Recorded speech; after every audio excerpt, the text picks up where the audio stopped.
Good morning, student.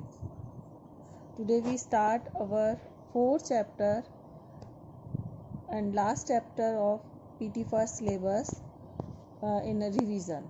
Okay, so we uh, start with a quick summary of this chapter and the important facts of this chapter. Okay, the chapter name is executive. You all are aware that every government have three organs, है ना, in like legislature, executive and judiciary. In a democratic country, the government have a power sharing, है ना, horizontal form. It is called the three organs of. So first organ of government is executive.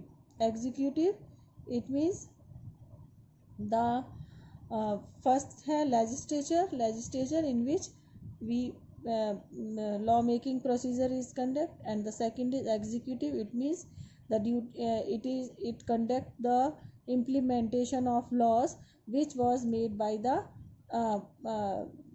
legislature. Okay, so in the executive, in a democracy, the government is divided into three organs: legislature, executive and judiciary. The legislature and the executive is interdependent in a parliamentary system. जो देखो democratic government है वो तीन part में divide होती है. इसका काम होता है लॉ मेकिंग करना, ठीक है, और इस एग्जीक्यूटिव का होता है उन लॉ को इम्प्लीमेंटेशन करना. और जुडिशरी एक होती है, उसका वर्क होता है कि किस तरह से अगर कोई भी कन्फ्लिक्ट होता है तो इनको इनके जो भी इनके इश्यूज़ हैं उनको शॉर्ट आउट करना. ये इंडिपेंडेंट बॉडी होती है ना. The legislature and executives are interdependent, ठीक है. ये अगर देखो तो ये बिल्कुल इंडिपेंडेंट होती हैं, एक दूसरे के वर्क में ये इंटरफियरेंस नहीं कर सकती, बट दे आर इंटरडिपेंडेंट. वो एक दूसरे से अटैच्ड होती हैं, ठीक है. हाँ, in a parliamentary system the legislature form the laws and executive enforce them to run the administration. जो लेजिस्लेचर होती है वो उसका काम होता है कि लॉ बनाना, लॉ मेकिंग करना. एंड जो एग्जीक्यूटिव होती है उसका क्या होता है कि इनको इन्फोर्स, इनको कैसे इम्प्लीमेंट कराना है, ये उसका काम होता है, ठीक है. किसका? आपका एग्जीक्यूटिव का. In such a manner the legislature control the executives and turn the control by the executive. इस तरह से जो लेजिस्लेचर है वो कंट्रोल करती है किसे? एग्जीक्यूटिव को, एंड एग्जीक्यूटिव कंट्रोल करती है लेजिस्लेचर को, ठीक है. आपको 10th क्लास के अंदर जब पावर शेयरिंग चैप्टर पढ़ाया था तो उसमें क्या था? Power dividing in a horizontal and vertical form. तो वर्टिकल फॉर्म में तो 3 लेवल्स ऑफ गवर्नमेंट है ना, तो अलग अलग लेवल्स में डिवाइड होती है. और हॉरिजेंटल में क्या होता है कि ऑर्गन लेजिस्लेचर, एग्जीक्यूटिव एंड. तो ये आपके शॉर्ट क्वेश्चन आंसर भी आते थे. तो क्या होता है कि इससे क्या होता है? चेक एंड बैलेंस होता है. जितनी पावर शेयर होगी, जितना एक दूसरे पर है ना, इंडिविजुअल के हाथ में पावर ना रह के डिफरेंट ग्रुप्स में होती है, जिससे कि चेक एंड बैलेंस बना रहता है. वे एक दूसरे को चेक करते हैं, ठीक है. Different types of executives are parliamentary, semi presidential, presidential, monarchial and the ceremonial etcetera. ये एग्जीक्यूटिव हैं. ये कैसे होते हैं? अलग अलग तरह के होते हैं. जैसे पार्लियामेंट्री होते हैं executive, semi presidential, presidential, monarchial and the ceremonial. ये इनकी वो होती हैं बेटा. ये इतने तरह के होते हैं एग्जीक्यूटिव्स के, ये काइंड्स होते हैं, ठीक है. मोनार्कियल मतलब जब राजा अपने सेनापति बनाते थे, मिनिस्टर्स बनाते थे, और है ना, और कुछ होते हैं कि खाली दिखावटी सेरिमन, खाली वो, जैसे इंडिया में प्रेसिडेंट जो है उसके पास एक्चुअल राइट बहुत कम है, वो सेरिमोनियल है। पार्लियामेंट्री जो भी हमारे कैबिनेट मिनिस्टर होते हैं, है ना, वाइस प्रेसिडेंट है और आपके प्राइम मिनिस्टर हैं, ये हो गए पार्लियामेंट्री। सेमी प्रेसिडेंशियल हो गए ये आपके, और प्रेसिडेंशियल। ओके, नेक्स्ट है the distinction can be made between the parliamentary and the presidential executive. आप parliamentary system is the real head of executive is the prime minister and president is a nominal head। जो parliamentary system होता है बेटा, democracy to type की होती है, एक तो पार्लियामेंट्री और एक प्रेसिडेंशियल। तो इंडिया और ब्रिटेन में तो कौन सी है, पार्लियामेंट्री फॉर्म ऑफ गवर्नमेंट है, और क्या कहते हैं अमेरिका में प्रेसिडेंशियल फॉर्म है। तो यहाँ पर जो हेड ऑफ द गवर्नमेंट है पार्लियामेंट्री टाइप ऑफ सिस्टम में, इसमें कौन होता है, प्राइम मिनिस्टर होता है, मतलब रियल पावर जो है प्राइम मिनिस्टर के हाथ में होती है। और प्रेसिडेंशियल फॉर्म जो अमेरिका के अंदर है उसमें हेड ऑफ द स्टेट कौन होता है, क्या कहते हैं, वो होते हैं प्रेसिडेंट होते हैं। ठीक है, ये आपको क्लियर हो गया ना। The prime minister is assist by the council of minister and advise the president. Prime minister जो है उसको असिस्ट करने के लिए उसके असिस्टेंट जो होते हैं वो कौन होते हैं, council of minister, cabinet ministers जितने भी होते हैं, और उनको क्या करते हैं, प्रेसिडेंट होते हैं। प्रेसिडेंट जो है वो भी उनको एडवाइस दे सकते हैं। ठीक है, the president enjoy the right to inform of all important matter and functioning the council of minister. President जो होता है वो अपने राइट क्या होता है वो इसको बता दिया जाता है, जो मेन मैटर्स होते हैं, और काउंसिल मिनिस्टर्स के जो भी वर्क होते हैं उनके वर्क को वो इंजॉय करते हैं। ठीक है बेटा, नेक्स्ट है the vice president is the ex officio chairman of Rajya Sabha and act for the president when the office of the president fall vacant। अब क्या होता है कि ये जो होते हैं जितने भी ये क्या कहते हैं वाइस प्रेसिडेंट जो होते हैं वो क्या होते हैं, चेयरमैन होते हैं, वो स्पीकर होते हैं राज्यसभा के। जो हमारे वाइस प्रेसिडेंट है वो राज्यसभा के स्पीकर होते हैं। और जब प्रेसिडेंट मतलब कहीं बाहर होते हैं या उनकी जो सीट है वो वेकेंट होती है किसी भी रीजन से, तो उस पीरियड में वो प्रेसिडेंट के उसमें काम करते हैं। ठीक है, नेक्स्ट है the council of minister is responsible collectively to the house of the people and it shall not exceed 50% of total member of number in the house of the people. The जो cabinet minister होते हैं वो collectively, है ना, सभी responsible होते हैं house में, और ये 50% से ज़्यादा हाउस की मेंबर कितने हैं, 543, और जितने भी रूलर है ना, विनिंग पार्टी के जितनी सीट्स होती हैं, है ना, उसमें से 15% से ज़्यादा ये लोग नहीं हो सकते। इट मीन्स कि ऐसा नहीं है कि सारे के सारे कैबिनेट मिनिस्टर बना के आप बैठा दो सबको खुश करने के लिए, 15% से ज़्यादा ये नहीं हो सकते।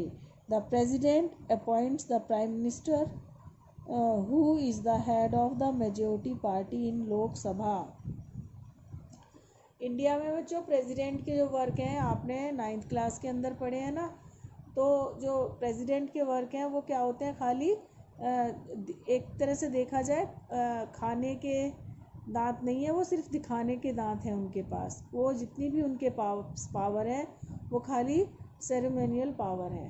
ठीक है, तो इंडिया में हम कहते हैं कि प्रेसिडेंट जो है वो प्राइम मिनिस्टर को अपॉइंट करता है। पर कैसे करता है? अपनी मर्जी से नहीं, अपने किसी जो उनको अच्छे लग रहे हो या उनके जो फेवरेट लीडर हो उन्हें बुला के नहीं वो कर सकते। उनको क्या करना होता है? उसके लिए क्या होता है? The president appoints the prime minister. वो अपॉइंट करते हैं who is the leader of majority party इन लोकसभा। जिस पार्टी को लोकसभा के अंदर, लोकसभा मीन्स एमपीज, ठीक है, जितने भी जिस पार्टी को सबसे ज़्यादा एमपीज मिलते हैं लोकसभा के अंदर, उस पार्टी के लीडर को, जितने वो जो सबसे ज़्यादा जिस पार्टी के एमपीज आए वो सारे एमपी एक साथ बैठ जाते हैं, फिर वो अपना लीडर चुनते हैं, अपना एक है ना चूज़ करते हैं, तो वो जो लीडर होता है वो प्राइम मिनिस्टर बनता है। तो विनिंग पार्टी का, मेजॉरिटी पार्टी के लीडर को prime minister as president as a prime minister appoint करते हैं, ठीक है। ओके, नेक्स्ट है the executive thus include the prime minister and ministers and large administrative machinery. इस तरह से एग्जीक्यूटिव कैसे बनता है? प्राइम मिनिस्टर्स के साथ, मिनिस्टर्स के संग और बहुत सारे एडमिनिस्ट्रेटिव मशीनरी उसके साथ होती है, ठीक है। तो इस चैप्टर में हम देखेंगे कि ये सारे एग्जीक्यूटिव्स हैं, ठीक है। प्राइम मिनिस्टर, मिनिस्टर और बहुत सारे लोग, प्रेसिडेंट, वाइस प्रेसिडेंट, ये सब क्या है? ये क्या है? एग्जीक्यूटिव्स हैं, ठीक है। इनकी भी डिफरेंट टाइप्स होती हैं, वो हम आपको अभी इस चैप्टर में आगे बताएंगे, ठीक है। आपको याद होगा political executives and the permanent executive, ठीक है। इंपॉर्टेंट क्वेश्चन था 9th क्लास में इसी चैप्टर के अंदर, सो वही हमें। The bureaucrats implement the decision minister. Bureaucrats, बेटा ये कई बार वर्ड आता है पर बच्चे अक्सर पूछते हैं what is the meaning of bureaucrats. Bureaucrats का मतलब होता है जो आपके आईएएस है ना, आईएएस आईपीएस ऑफिसर्स होते हैं, है ना, सिविल सर्वेंट्स जो होते हैं उनको ब्यूरोक्रेट्स कहा जाता है। आपको पता है कि डिसीजन मेकिंग में यही पार्टिसिपेट करते हैं, यही देश को चलाते हैं, क्योंकि मिनिस्टर की पावर ये है कि वो हमने पब्लिक ने उसको अपॉइंट किया है, हमने उनको इलेक्शन में जिताया है, बट ज़रूरी तो नहीं है कि वो हर फील्ड में माहिर हो, उनको है ना नॉलेज हो। तो उसके लिए क्या होता है, ये जो ब्यूरोक्रेट्स होते हैं, यही आपने इतना तो सुना ही होगा कि आईएएस ही देश को चलाते हैं, बड़े बड़े नेता ही। तो ये क्या होता है, ब्यूरोक्रेट, ये इनके मिनिस्टर्स के डिसीजन को इम्प्लीमेंटेशन में अपना वो करते हैं, है ना, रोल प्ले करते हैं। These bureaucrats are skilled and trained officers who work as a permanent employees of the government and assist the government in formulating and implementation the policies। ये कौन होते हैं बच्चों? ये जो ब्यूरोक्रेट्स होते हैं ये स्किल्ड होते हैं, मैंने अभी अभी आपको बताया, ट्रेंड होते हैं, इट मीन्स पढ़े लिखे होते हैं। ये फील्ड में, जैसे मान लो बेटा फाइनेंस मिनिस्ट्री है, फाइनेंस डिपार्टमेंट में आपका कॉमर्स से रिलेटेड जो भी आईएएस होता है, जो भी उसमें जिसको स्किल होती है ना, सीए, चार्टेड अकाउंटेंट, ये सब जो है उसमें वर्क करते हैं। और ट्रेंड होते हैं ऑफिसर, ये मतलब जैसे मान लिया साइंस एंड कॉमर्स डिपार्टमेंट में, तो उसमें बड़े बड़े स्किल्ड पर्सन जो है उसमें भाग करते हैं। जो क्या करते हैं, ये परमानेंट होते हैं, है ना। जो पॉलिटिकल होते हैं, जैसे प्राइम मिनिस्टर है, प्रेसिडेंट है, ये भी एग्जीक्यूटिव है, बट ये 5 ईयर्स के लिए होते हैं। बट ये जो ब्यूरोक्रेट्स होते हैं ये पूरी अपनी 60 साल 58 जो भी डिसाइडेड एज होती है रिटायरमेंट की, ये परमानेंट होते हैं ऑफ द गवर्नमेंट। और ये परमानेंट होते हैं और ये सरकार को असिस्ट करते हैं, है ना, है ना, ये असिस्ट करते हैं। एंड किसमें? Formulating and implementation the policies. ये सरकार जो भी हम लोग जो प्राइम मिनिस्टर जो भी डिसीजन लेते हैं आपके लेजिस्लेचर में, लोकसभा के अंदर, उसको सरकार को असिस्ट करते हैं और उनको बनाने में, उनको फॉर्मुलेटिंग में, उनको इम्प्लीमेंटेशन में, उन पॉलिसीज़ को, ये गवर्नमेंट के लिए बहुत ही ज़्यादा हेल्पफुल होते हैं। ठीक है ना। तो इतना आपको आ गया समझ में।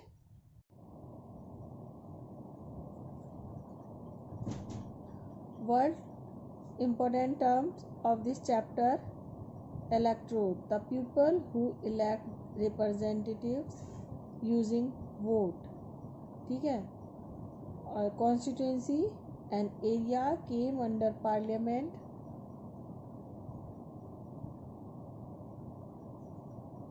and member of elected। फिर है in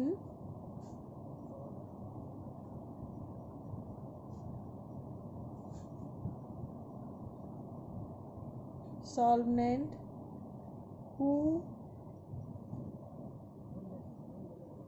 the one who is unable to pay one debt, harmonious, balanced, tenure, a fixed period of office, impeachment, an act officially occurring for the serious crime or minimum wages act 1948, an act provide the fixed minimum and the certain employment, nominate, to purpose formally that somebody should be chosen for the position, that is called the, now student, these are the NCERT's question. The parliamentary executive means executive where there is a parliament, executive elected by the president, by the parliament, where the parliament function as a executive, executive that is depend on support of majority in parliament। ठीक है, तो ये होएगा इसमें D वाला। Read the, ठीक है। Next question ये है बेटा, ये भी अच्छा क्वेश्चन है, मैचिंग। मैच करना है बेटा। Works with in a particular state which recruited, works in a central government officer office located either the national capital as the country. ये ठीक है, पहले ये पढ़ रही हूँ फिर मैं बताती हूँ आपको। Works in a particular state to allotted can be send on deputation, work in Indian mission abroad. तो अब्रॉड का तो हो जाएगा बेटा फॉरेन सर्विस। फिर है work in a particular state, तो ये हो जाएगा स्टेट सिविल सर्विसेज, ठीक है। And work in a central government officer located, तो ये हो जाएगा ऑल इंडिया सर्विस, है ना। एंड वर्क इन अ तो रिटायर, तो ये हो जाएगा, ये तो सेंट्रल सर्विस और ये हो जाएगा आपका all India service. Okay student, तो ये आपकी, तो इसमें हो जाएगा work with in a particular state, तो ये आएगा आपका बेटा स्टेट सिविल सर्विस।